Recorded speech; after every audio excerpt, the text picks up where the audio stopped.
Bismillahirrahmanirrahim. Assalamualaikum warahmatullahi wabarakatuh. Alhamdulillahirabbil alamin. Asyhadu an la ilaha illallah wa asyhadu anna Muhammadar Rasulullah. Rabbi sholli shodri wa yassirli amri wahlul 'uqdatam min lisani yafqahu qawli. Raditu billahi robba wa bil islami dina wa bi Muhammadin nabiyya wa rasulah. Subhanallahi wa bihamdi adada khalqihi wa ridha nafsi wa zinata arsy wa midada kalimati. Ibu-ibu dan calon ibu di Akademi Keluarga Muslim, mohon maaf tadi ada pergeseran waktu, qadarullah ada kajian yang harus digeser tiba-tiba ya, sehingga saya mengutamakan untuk yang online langsung tatap muka ya, kemudian baru rekaman, mohon dimaafkan, qadarullah masih belum disiapkan ya. Ibu-ibu yang dirahmati Allah, mari kita buka forum kita dengan bacaan kitab Al-Fatihah. A'udzubillahi minasyaitonirrajim. Bismillahirrahmanirrahim. Alhamdulillahirabbil alamin. Arrahmanirrahim. Maliki yaumiddin. Iyyaka na'budu wa iyyaka nasta'in. Ihdinas siratal mustaqim. Siratal ladzina an'amta 'alaihim ghairil maghdubi 'alaihim waladdallin. Amin. Ya, Masya Allah ya, surah Al-Fatihah itu berisi tentang memuji Allah dan harapan ya, meminta ditunjukkan jalan yang lurus. Amin. Mudah-mudahan kita semua yang membacanya dalam hati dan mendengarkannya, Allah limpahkan keberkahan. Yang sakit Allah angkat sakitnya ya. Qadarullah saya juga sama, lagi kurang sehat nih. Berawal dari anak saya yang kecil ya, sakit gigi, beberapa malam lemburan, qadarullah ini panas juga akhirnya ya, Masya Allah. Tetapi alhamdulillah atas izin Allah masih dipermudah ya, sehingga bisa untuk tetap bisa bertemu dengan ibu-ibu sekalian. Mudah-mudahan ibu-ibu yang dirahmati Allah, yang sakit, yang diberikan cobaan oleh Allah, yang diberikan teguran, yang diberikan oleh Allah berupa banyak hal di dunia ini, yakinlah itu semua Allah ingin cuma kita supaya dekat aja ya. Jadi tetap sabar, tetap tenang, mari kita jalani satu persatu cobaan atau teguran-teguran ini dengan lebih mendekatkan diri pada Allah. Baik ya, untuk kali ini temanya adalah dialog pada saat datangnya balik. Sebenarnya saya agak salah ya. Yang pertama itu sebenarnya berbicara dialog pada saat datangnya balik itu sebelumnya adalah berdialog tentang akhir balik itu sedikit-sedikit, jangan banyak-banyak gitu ya.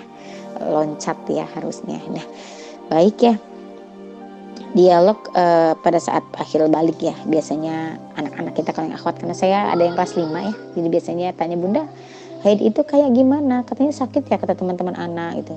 Kalau akhwat itu haid maka nanti bisa hamil, kalau ciuman sama anak ikhwan masa sih Bun, ciuman itu bisa bikin hamil ya. Waduh, kalau kita yang udah besar ya rasanya engap langsung saya aduh jelasin dari mana, cuman karena kita yang udah biasa ketemu orang kayak saya ini ya bisa tenang, padahal jantung mah mau copot ya. Pertanyaan anak gadis kita sekitar ya 8, 9 usia 10 tahun lah ya, itu pasti membuat rasa ibu-ibu ya, sebuah tanda bahwa dia mulai tumbuh dewasa. Bayangkan terburuk yang terlintas adalah berita tentang gadis-gadis di luar sana yang hamil di luar nikah. Auzubillahi min dzalik. Allah, kita betul-betul meminta, berdoa ya. Saya kalau berdoa di awal adalah minta dilindungi anak-anak saya itu dari dosa zina. Wah, itu memalukan banget. Jadi selalu meminta pada Allah. Kemudian peristiwa yang paling menyeramkan itu bagi setiap orang tua yang memiliki anak perempuan adalah pertanyaan besar muncul. Apakah perlu menjelaskan dengan begitu gamblang bahwa anak akhwat yang mengalami haid memang secara biologis akan siap hamil?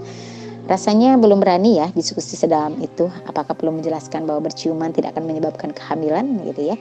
Rasanya takut nanti anak perempuan ini akan membiarkan dirinya dicium teman lelakinya. Lalu apa yang harus dilakukan? Berikut ini adalah beberapa yang harus kita perhatikan ya. Pertama adalah mengenali tanda sudah mulai dewasa. Kita mengenal istilah akhil balik ya, mukallaf, mumayyiz dalam Islam untuk menandai anak-anak yang masuk usia dewasa. Secara akhil artinya adalah orang berakal, balik artinya adalah sampai, dan mukallaf artinya dibebani. Sedangkan secara syarak, balik artinya seseorang yang telah sampai pada pemberian beban hukum syariat, disebut dengan taklif ya. Dengan adanya beban, jadi udah dibebanin hukum ya, sudah ada dosa ya, yaitu seseorang yang telah diberikan beban syariah ya, itu adalah tandanya dengan akhil balik gitu ya. Nah, Mumayyiz adalah istilah yang digunakan untuk seorang anak yang telah mampu membedakan antara yang baik dengan yang buruk ya. Seorang anak yang telah mumayyiz belum tentu mengalami perubahan fisik ya, seperti haid, tapi dia sudah tahu mana yang benar, mana yang salah ya. Karena sudah kita beritahu, seperti contoh itu kalau pakai baju pendek itu tidak hasan, tidak baik, auratnya terlihat. Kemudian kalau tidak pakai kerudung itu tidak diperbolehkan. Jadi sudah tahu ya, tapi belum akhir balik, tapi mumayyiz namanya. Dia sudah mengerti mana benar, mana salah. Biasanya usia-usia udah mumayyiz itu macam-macam. Ada yang udah ngerti ya, usia-usia yang belum sampai akhir balik, tapi dia sudah paham. Tanda-tanda balik bagi anak perempuan atau akhwat itu mengalami haid, dan pada laki-laki adalah keluarnya mani. Apabila ia telah mencapai umur 15 tahun, meskipun telah mencapai umur tersebut ya, belum mengalami haid, maka secara otomatis ia telah dianggap balik 15 tahun. Dalam pandangan psikologi dikenal istilah pubertas untuk menandai anak yang beranjak dewasa. Pubertas berasal dari kata serapan bahasa Inggris yaitu puberty ya, dari kata dasar papik. Papik adalah jenis rambut-rambut yang halus ya, tumbuh dari bagian tubuh tertentu sebagai tanda berkembangnya fungsi reproduksi dalam tubuh anak-anak yang akan menjadi dewasa. Jadi pubertas secara harfiah mengarah pada kajian perubahan perkembangan fisik.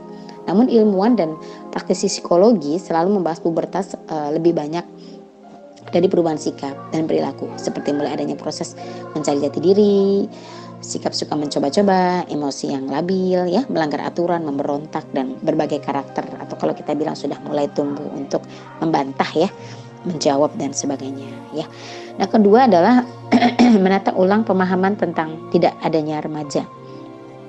Ya, masa remaja yang labil itu bisa ya tidak ada. Artinya fase anak langsung jadi dewasa kalau di dalam Islam. Ketika menggunakan kata remaja, kita jadi mentoleransi kesalahan anak, bahwa dia memang remaja, jadi wajar. Beranjak dewasa, menganggap ini adalah masa transisi. Sedangkan secara hukum Allah, jadi dalam syariat Islam, hal ini sudah tidak ditoleransi lagi. Misalnya ada anak perempuan 12 tahun, masih SMP, sudah mengalami haid, jadi goda temannya, diajak pacaran dengan sukarela ya, kemudian disetubuhi, lalu hamil. Apakah karena anak ini masih dianggap remaja labil sehingga dia tidak bersalah? Bahkan undang-undang pelindungan anak pun masih menganggap ya anak-anak. Tapi apakah dia terbebas dari dosa zina? Tentu saja tidak. Hukum tetap berlaku. Dia sudah akhir balik. Dia sudah menanggung nasib surga dan nerakanya. Kita perlu melakukan pergeseran pemikiran ya, bahwa tidak ada istilah remaja.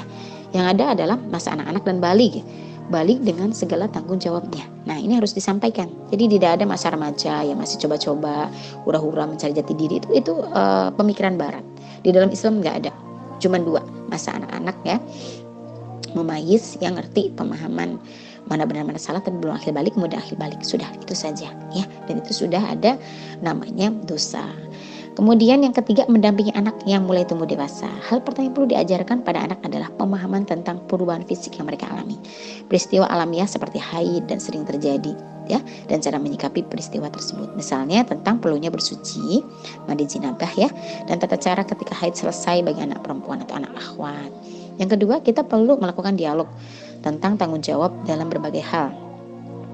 Anak kita perlu mengetahui tanggung jawab spiritual, yaitu pemahaman tentang sudut pandang dosa dan pahala dari setiap perbuatannya. Kita punya tanggung jawab untuk memastikan tegaknya sholat anak kita.